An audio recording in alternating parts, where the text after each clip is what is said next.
Welcome to Hats and Helmets, where we find out everything has a story. I'm your host, Brendan Wayne. Storytelling has been a part of my life for as long as I can remember. And it led me to eventually learning my own process and craft of storytelling, acting. I went to the Academy of Dramatic Arts, where I met my incredible wife and learned a foundation of techniques to approach acting and storytelling. After that, I went to USC and learned some of the technical side of film and television. And then it was time to face the world, where I was blindly submitted by my wife to a TV show called Angel. On Hats and Helmets, we focus on storytelling and the stories that got us there. Well, as an actor, we've been given no better gift than books. Whether they're audio or physical books, they are the greatest way for us to practice imagination, which is the foundation for everything that we do. Books are a huge part of my life. I'm probably 40 to 60 books a year minimum.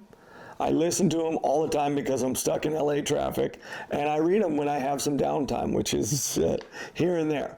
But there is no one higher on my list of great authors right now than Jack Carr. Since the beginning, I have been swept away by his detail, his characters, his inclusion of certain things that shaped him, like 007 or Tom Selleck in Magnum P.I.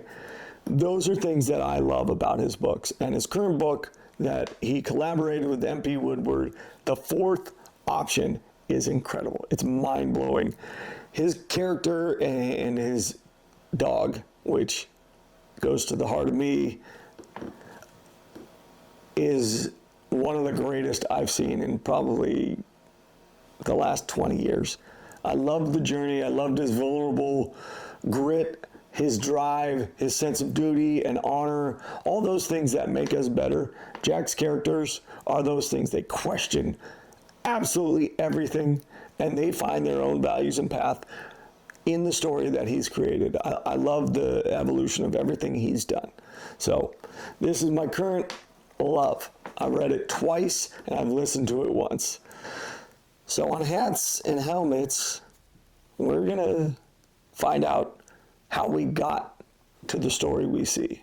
And we're gonna introduce production assistants, assistant directors, actors, directors, producers, showrunners, authors, publishers, editors, so that we can learn what their story is and how they got to build the story we saw and we experienced. Without further ado, I'd like to introduce my first guest, two-time Emmy winner, Lateef Crowder, an incredible stuntman who tells stories like no one else in the business.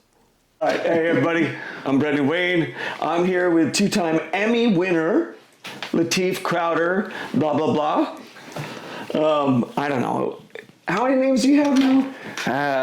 I got 4. Say your full name, so I'd like middle name included. Do you have a middle name? No, I know I have a middle name. All right, so it's Lateef Crowder dos Santos. Yep, that's it. All right, now what is Crowder and dos Santos? Is that one last name? No. Or is it 2 last names? They're 2 last names. They're family names. Oh, okay, so Yeah. you carry the legacy. Yeah, yeah. All right, so speaking of carrying the legacy, let's start at the top. And then I'm gonna weave my way back really quickly to where you started though.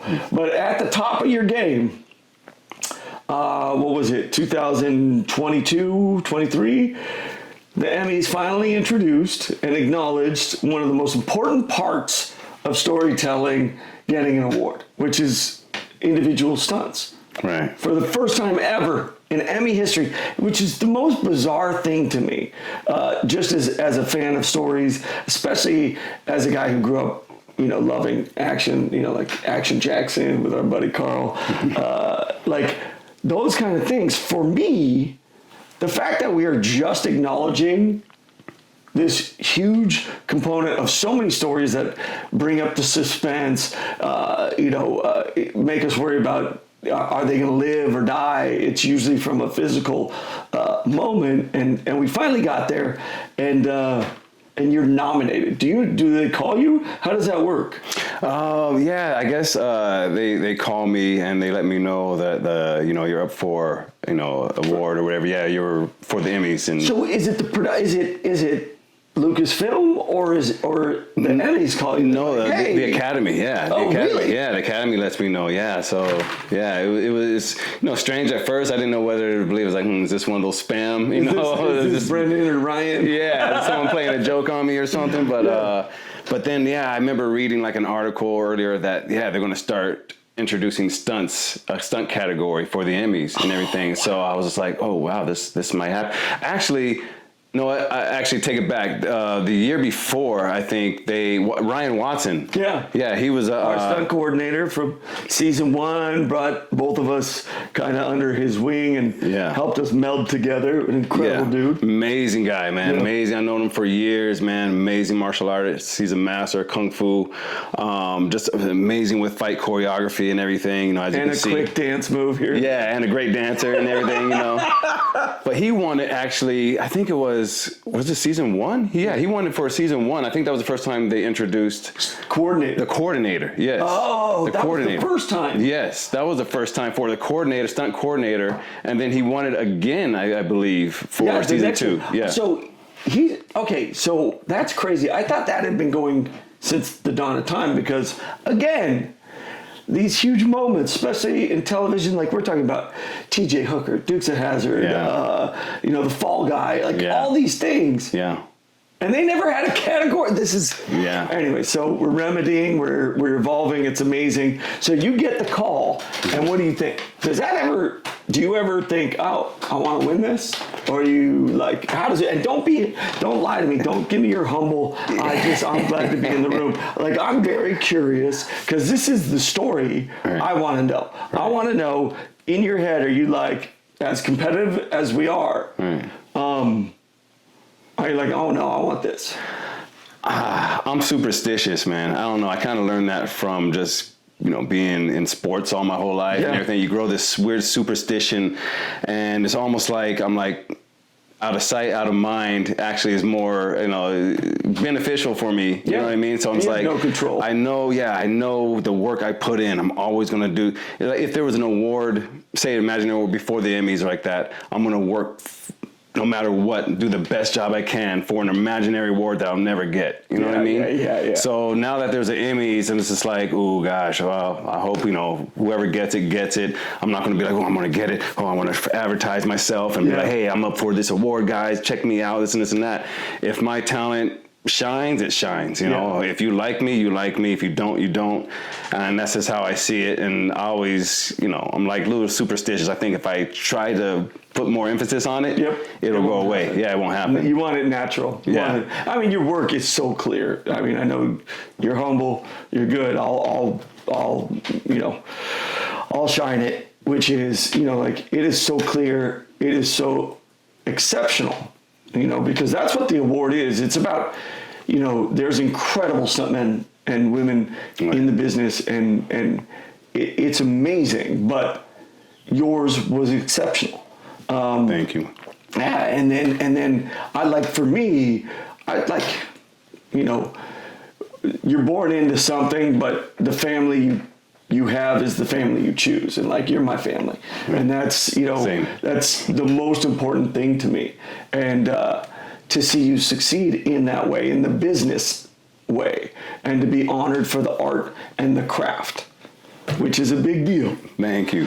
So people constantly mislabel me as a stuntman. And I'm honored, but the fact of the matter is, at the end of the day, nobody's rigging me anywhere. I'm not getting pulled. I'm not flying into the mud in the mud horn. I mean, I'll throw a punch here and there until it has to get dirty, and then I'm looking for you. I'm like, where's Lateef? Can I get Lateef in? But for me, I'm chasing the acting dream, and your path, it's yours. It's so specific. There's no one way to get in. You're a stuntman. You didn't say to yourself, oh, I need to be a stuntman. You were practicing capoeira in a place where someone found you. How does it work? Yeah. Like, how do you get let in? Is it Tony? Yeah, it's Tony Jaw's production. There was like back in 2003. Was it maybe before that? There was a movie called Ong Bak came out, and there was a sensation man that came out of Thailand named Tony Jaw, martial arts sensation. It was an amazing movie, hard hitting, awesome. Choreography was just out of this world and everything like that. It came out like around I think 2002 or 3 or something like that, and I used to compete in full contact. So like capoeira, I used to compete against other martial arts, in like small tournaments and this and that. And I guess they saw a tape of how I used it, or someone, the Pana, I think Tony Jaw's master was telling me about like how he was looking at some videos of me, and he recognized that as a fighting style. Cause I guess they were auditioning a lot of other people in Thailand. Sure. And from other places in Europe, and they're like, they just kind of know the art form. They didn't really know how to apply it as well. Sure. But then he saw what I was doing, and he's like, oh, that looks like power. Yeah. So I want to try this guy. And I didn't really audition. They just kind of called me and brought me on there and then see what I can do. Then like, okay, cool, we're going to do this movie. And you were in it. Yeah, and it was kind of just fate. Film? No, never done film. No. Had you ever thought, I want to get into that? Oh yeah, all the time. Actually, I'll say even before that. So I was with this group. We were poor, man, in the Bay Area. Oakland, Hayward, San Jose. Yeah, there's this little group. Hayward. Oh man, yeah, East Hayward. The Hayward Fishery. I used to work at it. My brother worked at it. Oh yeah, nice. My dad flew out of there. He was a pilot. Yep. Yeah. We used to be around there, and I met a lot of good guys up there. We used to do these independent Hong Kong inspired fight scenes and little short stories in the Bay Area. The group we formed was called Zero Gravity.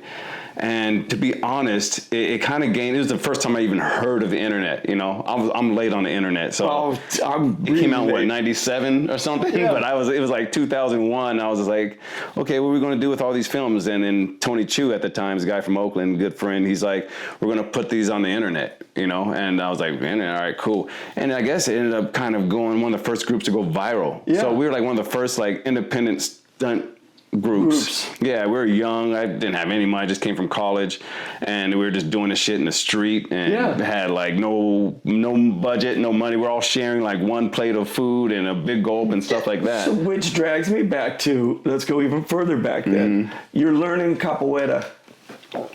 It's part of your heritage, is it not? Yeah. Now, what is that heritage?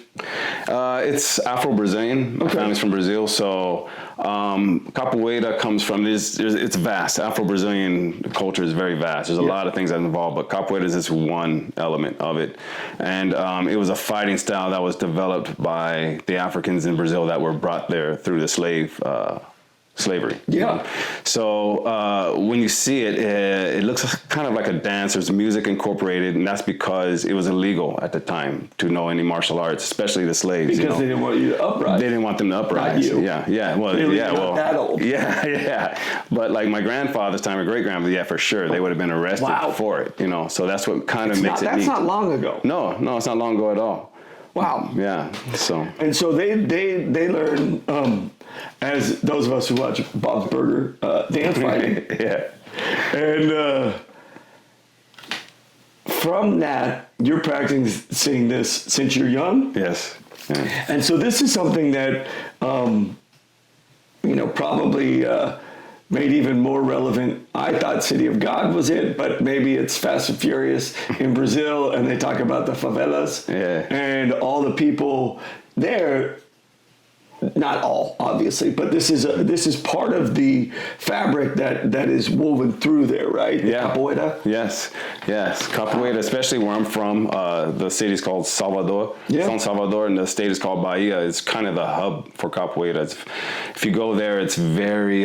You'll see a lot of West African, Central African influence there. Most of the buildings were built by ancestors, 500 years ago. It's old. A lot of the culture there, you'll see the food there represents a lot of West African cuisine and stuff. So, and there's capoeira everywhere, drumming, different things you will recognize as West African, So it's one of those things you kind of just absorb. Yeah. You know what I mean? Yeah. Like you're born into it in a lot of ways. Yeah. Some people find it, but you were kind of, the path was there for you to go. Right. All right. And now, so you practice capoeira.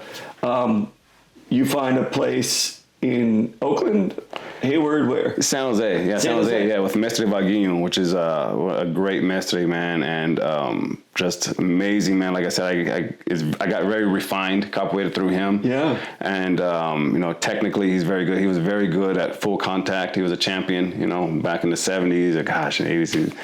And, he was one of my most favorite people in the world. Yeah. And this is the guy who eventually got you. I mean, people don't understand. I caught you on like a YouTube or something, because every once in a while I'll just kind of dig in on my buddies and be like, hey, he's pretty incredible. Let's see what, and then you're like, oh wait, this guy has the Guinness Book World Record for the hardest kick, punch, any strike. Like they had all these different dudes there. Yeah. I recognize my buddy, and I see you. What is this? Do you know what the name of the kick was? Do you remember what it was? Yeah, the name of the kick I did was Chapéu de Couro. Yeah. But okay, Just so rolls this right is off the tongue. This is so this is what it was. So when I first got there, is James Liu. He's a good friend too. He was doing that show where it's like, we're gonna measure. He's like, Lateef, I don't know anybody else who does capoeira. Can you come in today? It was on that day. No. Yeah, it was me. I think he got Simon Reed to come in too. We both got there. We're just like, what are we doing? He's like, I don't know. I'm not fighting you. Not fighting. Yeah, I was like, I hope I'm not fighting you. But then they asked me to choose a kick because I guess they were comparing other traditional stand-up martial arts to capoeira, which is non-traditional and it has a lot of deceptive movements. And they wanted to see if stand-up is more powerful than a deceptive movement from capoeira because so like straightforward versus straightforward versus I don't know how to even say. I understand it. Yeah. But at the same time, there's a fluidity which we'll get to as well. Like, does it have enough power, even though it's deceptive? Does it have power to put someone down? Yeah. So I chose a kick. I was going to do a kick called. There's a lot of martelo do chão. It's our martelo de negativa. Yeah. And I was going to do that, and then they said, "Cool." They're like, all right, what kick do you want that you've used that's effective in a fight and everything? I was like, oh, that one I used before and that worked.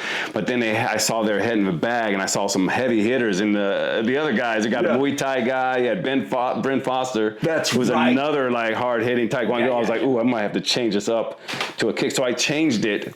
I wrote down on paper martelo de negativa, but I changed it to a chapéu de couro, which is a little bit more power. You know, sorry, I'm clapping, but you put a lot of your weight behind that kick. So and you don't really want to do it too much to the head. This is the one you can crush to the bodies and ribs. It's like a body shot. And you can do it to the head, but this one will. It's harder to hit here though. They can do this and it can graze, but if it catches you here, you're moving. Even if you block it. I remember I've hit someone with that, even if they're blocking, and it destroyed their arm as well. So God. All right, so you do this.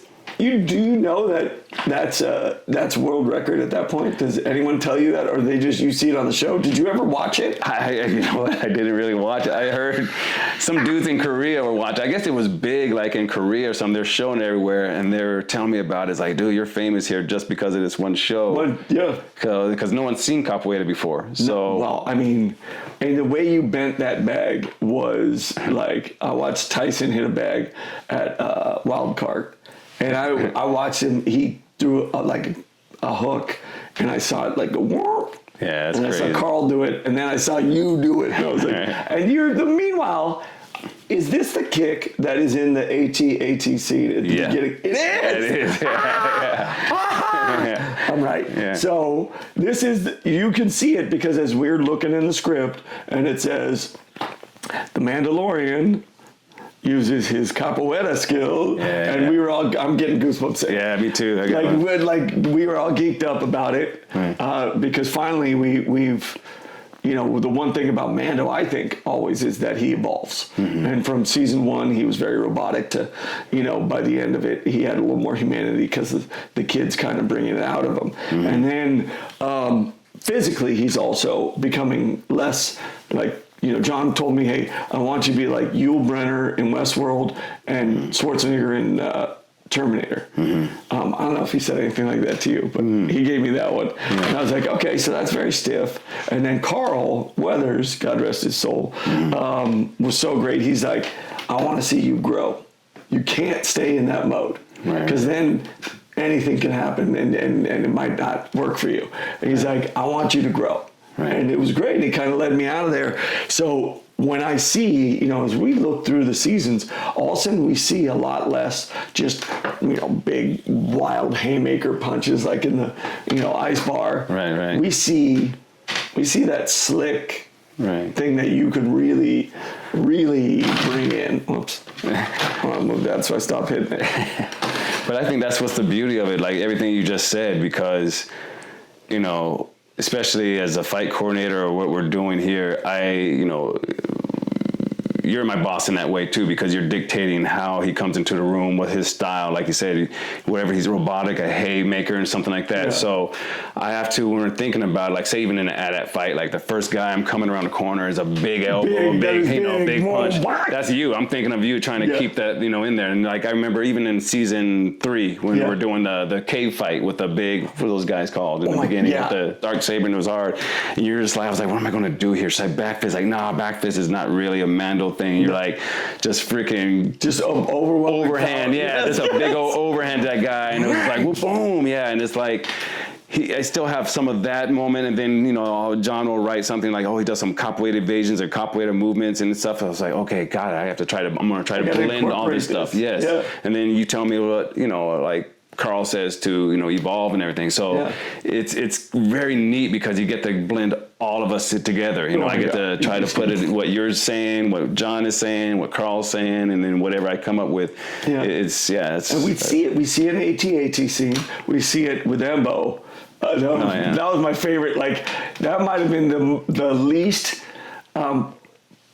participatory moment for me ever as Mando, because I was literally like, I can stand here at the beginning and I can get up off the ground for him. But the rest of it, that's between him and Donald. They got to figure this out. I mean, like, you did a backspin. I was like, wait, I could do that when I was a breakdancer. I don't know if I can do it in the suit. And you're in there in the suit doing it. I was dying. Oh, man. But like, normally when you walk in on a show, you're doubling somebody or you're doing some stunt specific to a moment, right? Mm-hmm.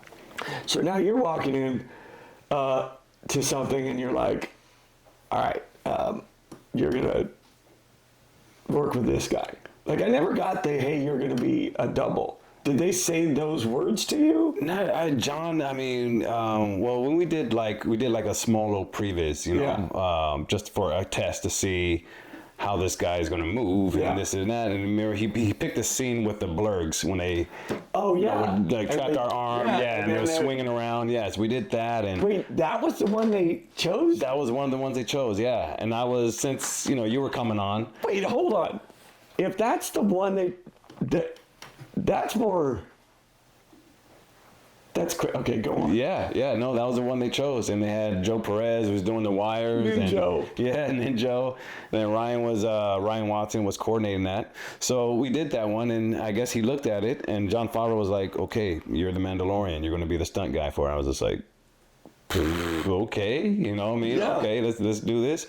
You were already hired. That's why I even was able to do it, because it was going to be, remember Rich Citrone? Yeah, it was going to be a 6'5" Batman. Yeah, 6'5" guy. Our stunt Batman. I love Rich, by the way. Yeah, me too. Thank you for being too tall, buddy. Yeah. So when you got on, they wanted someone closer to height. They're like, okay, well, you do the scene now. So I just put on like a balaclava, like some mask. Yes, I saw it. Yeah. And when the dreads flying all out and everything, I didn't think I was going to be a double. I was just doing it to help out, Ryan and just keep the goodwill. Yes, keep the goodwill. I didn't expect to be a double at all. So they're like, okay, you're going to be the stunt Mandalorian. I'm like, okay. So basically, and I do usually on a film. Ryan, I've worked on many films with him, like, we'll have an idea of what we're going to do. Yeah. And we're going to teach this actor this and this and that, or just take him through basic training. Yeah. But then when we came in together, we were all figuring out together at the same time. Yeah. Oh, yeah. So it wasn't like, okay, we have this for you and this and that, but we're just telling you basically what we were thinking. It's like, okay, it's Western, bar fight. How would you, that was the feel? most collaborative thing. Yes. And the word is just so, like, overused. But honestly, like, to have somebody of your stature, and I know you're like, whatever, but for me, I have tremendous respect for what you do and how you perform it, because to me it's just as important to the craft of storytelling as the guy who's over in the corner crying because his dog died. You know what I mean? Honestly.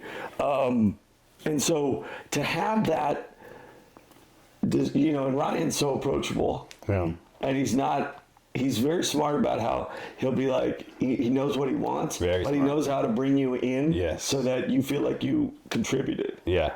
And so he's very well with that. Very good. And descriptions, shocking.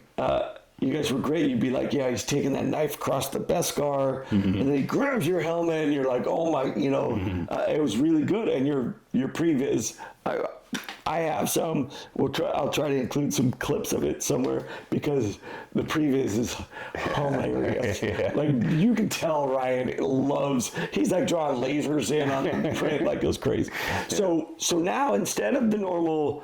You know, he's going to be talking to him. I'm getting a fight, and I roll, and I got to look a certain way. We're throwing helmets on, and it's like rock'em sock'em robots, and we're just going in and working off of each other. Yeah. Like we are constantly calling, hey, you know, what are you doing? Or like Dave's sitting there, and I look at the monitor, and I see Mando hanging off a TIE fighter one-handed, and I'm like, oh, and Dave goes, oh, you want to go over there and do it? I was like, hell no. And you were there for like 10 minutes one-handed putting those bombs on the side of it to, you know, try to kill that cockroach Moff Gideon. Yeah, hell yeah. So we're constantly jumping in and out of it. But for you, for me, the process is already different because I've got a stunt coordinator coming to me with my, you know, literal like legend stuntman coming in, and we're making this thing happen. I got to add something to that, and thank you for being like, most time when we do work with other actors, a lot of them get insecure. And I'm not going to say names there, but a lot of them get insecure, or a lot of them don't. They have an ego and stuff like that. You didn't have it, and I think that's why we're able to just kind of go boom, boom, boom, boom, boom, and create this guy. We didn't have much time. Remember, we were there for a day or a couple of days or something like that. And famously, it changes on the day. And it changes on the day. Yeah. You know, when you came into the bar, you did the shot, boom, and you grapple a guy and everything. That was all like we were trying to how you feel. How does it? Because we didn't want it to be. They were like, lasso. You know, Boba, he does this, and the lasso goes, and I was like, no. Right. If we're going cowboy, let's go cowboy. He's got. It's kind of like McAvoy. Is it McAvoy in that movie where he makes his bullets bend? Oh yeah. Me and his mom were the only people who saw that. Right. But it is that, like, you know, I was like, we're throwing a rope. Right. You know, let's get it around, you know, and then pull it back. Like, that was so cool and exciting. Yes. That I forgot that I was doing, like, I didn't forget I was doing Star Wars, let's be real. But I never felt the weight of it. I always felt like, another day to play, let's go. Right. I do have to say this. Day one of filming, we were on the back lot. And it's when we're scoping out IG-11's going to come into town. And I'm like, oh, what is he doing? And then we go and get the kid, like that whole fight going down. Yep. And I remember we were walking out, and I was so nervous. And you say to me, hey, you know, you can throw some punches, man, you know. And you took out the mitts, and we were walking out there, and you let me throw mitts. Like, you let me throw punches to your mitts. And it was like, I could not have felt more like calm and confident after that. Like, I was like, I just had the coolest moment happen on a set in my life. And I thought doing a double backflip on a horse 70 feet in the air was going to be the apex of it. Right. That, and then the rest of it just kept getting better. Right. So it was an amazing thing you did. You know, I mean, it's easy, brother, because you're a very capable actor. You're a very physical actor. And I think that's kind of the curse of people mistaking you for a stuntman and all this stuff too, because you can throw hands, you know what I mean? It looks good. You can, you know, get on a horse and do like a gooch ratchet, you know, which is just insane. I don't even want to do that. You said gooch ratchet. I'd like to point out, just for everybody listening, they gave me the nickname Gooch on this because they did this rap it started on my back, and then they brought this cable up underneath me. Yeah, under the crotch. And I was so excited that the stuntman had given me this name. Someone kept calling me the Gooch. I found out like 4 years later what a gooch is. Yeah. And I was like, oh, because oh my God. Like I had like the gooch was one of like, I don't even know what it was. I was like, oh my God. This is the most. And then I was thinking about Welcome Back, Kotter. The whole thing, like I was like, this is terrible. Yeah. This is amazing. At the same time, and I was so proud of it. I was like, stuntman said I was the gooch. Yeah. And then I'm like, no, you don't. Stuntman said I was a gooch. Like I thought it was so cool. Yeah. Yeah, that was me. But that was being part, like that was the beginning of what I knew I always wanted to be a part of, and the storytelling of it all. And you know, with Mando in the mud, when we were fighting the mud one, right? Oh yeah. Yeah, that was a brutal thing. You know, like for me, it was brutal because I had to just kind of like I was following up all your incredible action, and I would get up out of the mud, and then they'd throw more mud on me and have to spray me down, and then throw more mud on that, and it's freezing. Yeah, wintertime. That was the worst. I mean, wintertime. I hate to say wintertime. In LA. I'm in Manhattan Beach. It was like, dude, it was like 59, and I was just so cold to my bones. It's cold to me. Shoot. And so I remember just the misery of that and the struggle of that, and then watching you get that ratchet and pull through the mud, and then Sam jamming you with the orange, get up, and like that was so cool. I remember Rick, who's Rick Fumbly, executive producer of season 3. Yeah. What an incredible man! Great stories, awesome. And hopefully he gets to tell his Star Wars series because his is really good. Mm-hmm. But more importantly is, he's like, you have no idea how great this scene's gonna come out. And I was like, I hate this scene. It's gonna be dumb. I'm on my knee with a knife. I look dumb. And then he goes, you're gonna look like a knight. This is your knighthood. And I was like, what? And he was right. Yeah. Like constantly these moments where we have come together to tell this moment. Yeah. Which brings me to probably one of the most, I've never had a real bad day on set. Like, I wanted to kill people, I guess. That's not good. But, like I've never had a bad day playing Mando. Like, it's really fun. Oh, yeah. I think I said it to you. We talked about it. Like, I'd love it if we just kept doing it until we go higher. Oh, yeah. Let's go. Oh, yeah. We got more stories to tell. Anyways. For sure. Peyton Reed directing so the Moff Gideon episode. The rescue. The rescue. Mm-hmm. Okay. I don't know. I'm like a month out of the ER, right? Yeah. And you're doing the fight with Moff after he's got the kid in those gnarly handcuffs. Like stop Jedi powers. By the way, why don't they just make a room full of that so the kid can't do anything? Yeah. We could go beyond. So you go in and you've been doing this fight. I know nothing. I'm filming on another set, and I get a call, or one of the PAs comes and says, "Hey, we need you on the other set. They want you to jump in on this fight." And I'm like, I don't even know what this fight. Like, I have no idea what this is. Yeah. Right. And you had called me earlier and you said, "Hey, do you think it would be a big deal? Because we had the Beskar spear. If I kick this Beskar spear into my hand," and I was like, "No, dude, that is epic. Do it." This is one of the most iconic moments that I've run into, and everybody, because they're like, "Hey, you were the stuntman. Were you the one who did this?" And I'm like, no. There's a guy who is flat out 2-time Emmy winner, Lateef, and I'm like, and that's one of the most amazing moments, because you and him fighting in that hallway, and the desperation of it, and the fact that, we'll get to it, but the fact that Giancarlo was like, he was going as hard as you would let him, and it was like, and like these, like, he was incredible. Yeah. But like, the choreography out the window. You just had to find your path in. It was like a real fight. It was beautiful. Yeah. And it turns out into this incredible struggle, and such a great part of that story where they were like, oh, could this end here? Yeah. And was he, gonna kill the kid? Like, whatever. Like, there was some serious peril in that moment, and you really nailed it. When you get a guy like that, what's your thought process? And by that, I mean, like, the guy's like, I'm going to go.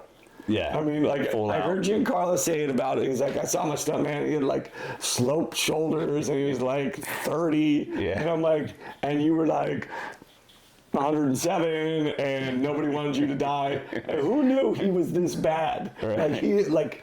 Wow, what an amazing thing to see. I was a little nervous when I first started because as I was getting dressed and you were doing the dialogue with him, you know, before we started getting to the fight, before he like tries to sucker punch you, right, with the sword, with the dark saber. So I was getting dressed and I was telling him, I remember I was like, hey man, don't let him go. You know, make sure they say cut right after your dialogue, your last dialogue with him, before he takes the, you know, you try to take the kid.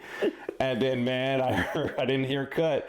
I hear this, oh, dang, you know, whatever. And I see you come running out, holding your elbow. Yeah, And I was like, oh, no, they went too far, you know. Yeah, they just let it roll. They let it roll. So I know he tore your butt up, man, because he swings hard, man. So, I mean, I might have scratched my helmet. I'm sure Mary would say I scratched a lot, or Trevor, or any of the guys at Legacy. But, like, I've never even broken anything on my helmet. That's how much of a stuntman I'm not. By the way, okay, a lot of damage done in the history of making this, okay, and I took pride in that. Like, I was like, never broke anything, and oh boy, yeah, he put it on you. You like Lateef, thanks, by the way. You know, there's one thing about being family. Like, usually you'll tell somebody, hey, there's danger in front of you. I think this one was one of those ones where you're like, let's see what happens. I mean, I'd have been at the monitor like this. Oh, this is going to be great. Because, I mean, he was quick with that sword. Yeah. Bang, and I think I got like you got a couple in good blocks. And I was like, oh, thank God I have my, you know, my what else called? Gauntlets. Yeah. The gauntlets. Yeah. Thank God I have these on. And he did a little fake to my body. And I was like, I'm not letting you have a liver shot. And he came, raised it up. It was like crow cop. And he split my helmet in half. And I was like, that's it. All I saw was red. And I was like, I'm going to catch me. And it's like, man. I'm like, and then they walked me out of there. And I don't think he had any clue. All right. So I'm beyond like pissed. I've just been embarrassed by a, incredibly capable older gentleman who I was unprepared for. And I remember seeing your face as I'm like, "Argh," and I can think about it to this day. And your face is just wide-eyed, but little like there's just a little smile like, oh, dude. And then I went to my room, and you guys finished the fight, which is probably, no, I think for a fact, I've been told by Celia, the producer, that this is the highest rated lightsaber fight in the history of Star Wars. What is that like, dude? I'm just honored, man. And I mean, be honest, I'm more honored to just having to work with Giancarlo. I've always been a fan of his stuff, just in School Days and Do the Right Thing. Yeah. He's in so many films that we like. King of New York. Yes, the King of New York. Ooh. Yeah, that's right. Yeah. He was in that Lawrence Fishburne's group. And yeah, man, but he, you know, when we didn't have much time to rehearse. And, you know, we got together a little bit and we were like, okay, we're going to go through these steps. 1, 2, you know, 3, 4, 5, 6. Okay, we're just going to go. And he's like, okay, well, cool, man. And I was like, what else are we going to do? I was like, let's just see what's going on. You know, we fucking high-fived. And then when they said action, man, he just turned it on. Yeah. He turned it on, and it was a little intimidating, but I mean, I'm a stunt dude, so it was actually too. It was fun for me. Well, yeah, and you gotta find that balance because, like, unlike me, who doesn't have that, oh, I gotta do this the right way and not hurt somebody. You were like, okay, this is going to be good, and I'm going to, you know, but I can't hurt him. Yeah. I literally was like, let's give me a new helmet, let's go again, and I'm going to make sure Moff Kid dies or I'm dead. Right. So, yeah, it did. It tested my skill as a stuntman because, you know, I had to still perform within the fight, try not to hurt him, and like make it look like whatever the story's going to be, because the story is that he was taking it to me. I had to defend myself, off, with the best guard. He whatchamacallit? He ambushed us. Yes, he ambushed us because we're gonna go get the kid. And he's like, yes. And so I had to pull out the spear and everything, even the battlefield. And a lot of that stuff was ad-libbed, man. He was swinging. I just had to rely on my instincts and other skills. We can't see in that thing. We're here. And you're not seeing something here or from here. No. Like if I'm fighting Mando, by the way, that's a good question. My thoughts are, if I'm fighting Mando, I'm going below the waist. He has no Beskar protecting, right? Right. And I'm throwing uppercuts. Yeah. 100% of the time. Yeah. Like I'm throwing uppercuts because you can't see anything out here. Like it's exactly like this. I can't see any of this. Right. And he was taking advantage of that. Oh, you could tell he was coming up like he was this. testing my skill. Yeah. I was like, oh, he's gonna come, and then he snaps it. Yeah. Yeah. So. But I mean, that's what you. That was the scene that you were nominated for and won the Emmy for, and then also was that the second Emmy? That was the first Emmy. Yeah, the second Emmy was on season 3, fighting down the red corridors, fighting the different troopers. Yeah. Oh my God. Yeah. Yes, dude. I remember. Oh my God, you looked spent. Yeah. That's right. I mean, just coming through those guys. Yeah. Oh my God. And we did that all in one day too. So it was time. We went into the wee hours of the night, man. Yeah. So I was on the other set with Bryce doing the robot, the droid planet thing that with Jack Black and Lizzo. Yes. I was doing that one, and then I remember I came over to walk in the doors or whatever. God, that was a day. Yeah. Oh my God. Yeah, but I mean, that fight for me. Actually, I think my favorite is in the canyon in season 1 when the two what are they drop in on you, and you send the pram flying over, and then you're fighting the two guys in season 1. Oh yeah, the Trandoshans. Trandoshans. Yes. Yeah. I love that one. Do you have one that you love besides obviously the one that you have to polish your trophies for? Oh gosh. Oh man, they're all so cool. Gosh, I like anything I do with Rick Famuyiwa, man, because he really wants you to go. He really wants you to go. You know what? And like you said something earlier. Like sometimes he'll have an idea. Is like, hey, I want you to come in, like say the prison escape in season 1, episode 6. He's like, I want you to come slide in and take the guy, the leg out. Yeah. Out. I was like, I don't know. It might be a little too Indiana Jones or a little too dun dun dun dun. And then we look at it, it's like, oh, that actually worked. That's a great idea. Yeah. And it wasn't like, oh, that's so martial arts. It's not what we know of Mando. Right. It's actually a really good one. Yeah. And while I deal with the other robots, he's like, getting his balance together because I cut his leg. And, it all worked out pretty nice. But I think that was a great fight. I mean, any of the fights, man, that I work with, because we have such good other stunt performers too that help out, whether it's Spider, Justin Williams, Sam Locke, Paul Darnell. Yeah. There's so many, amazing guys on there. God, and there's so many to name too. Scott Lang. All those guys. Yeah. There's Reef Graham. Donald Mills. Reef, who, by the way. The young Reef. That's a whole nother episode to me. But what a stud and what a great family. Yeah. That's the one thing I do. I'm always drawn to the stunt community when I'm on set, because I like to think that one day when I grow up I'll be a man like that. And I mean, like even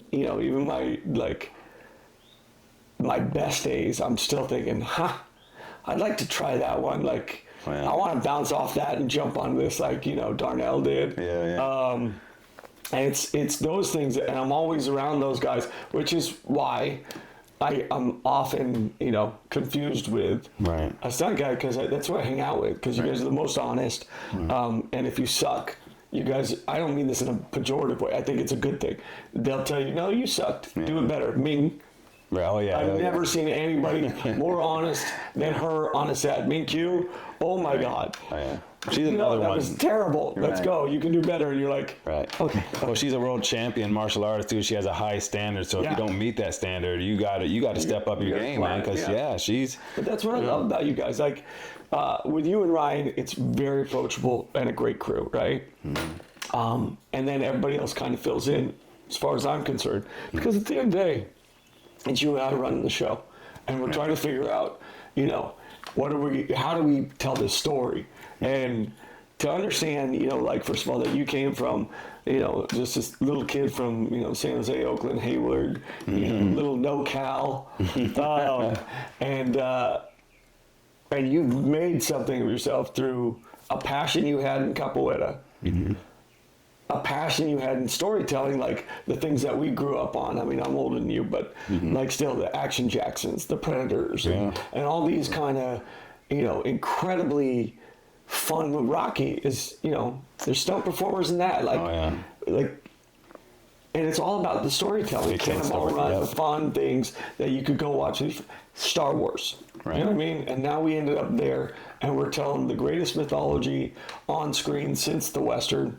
And, you know, no shade to anything else, but we tell the best stories. Yes, sir. You know what I mean? And we're happy to be there. And I wouldn't do it with anyone else, brother. Yeah. Thank you so much, man. And it's been an honor and pleasure to do it with you. Like I said, there's no ego between us, and there's no ego with you, man. And like, that's why you're such a great performer. That's why you're so easy to work with. And to be honest, man, there's a leadership, you know, the whole crew kind of follows like this one energy, and that's yours, bro. And then it's just to be honest, and you know, you're a very humble guy, you're a very helpful guy, you're everywhere, you're helping camera guys, you're helping stunt guys, you're helping everybody, you're everywhere. You kind of have this leadership, and everyone kind of falls behind you, man, which is really amazing to see, man. Everyone treats each other with respect because you treat everyone with respect, and so it's easy to do that job, man. And that's just the truth that everyone doesn't know, you know. And it's like, yeah, you're not a stunt guy, man. You're a great performer. You're very physical. You're capable,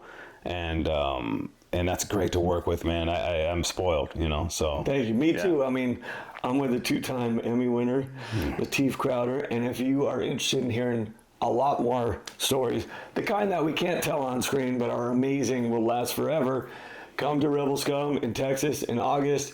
Get that heat on and let's go, because we are going to tell some stories and have some fun. Yeah, we have a lot more stories to tell you, so Yes, we got do. a lot more. Thank you so much for listening and watching. Thank you. Appreciate it.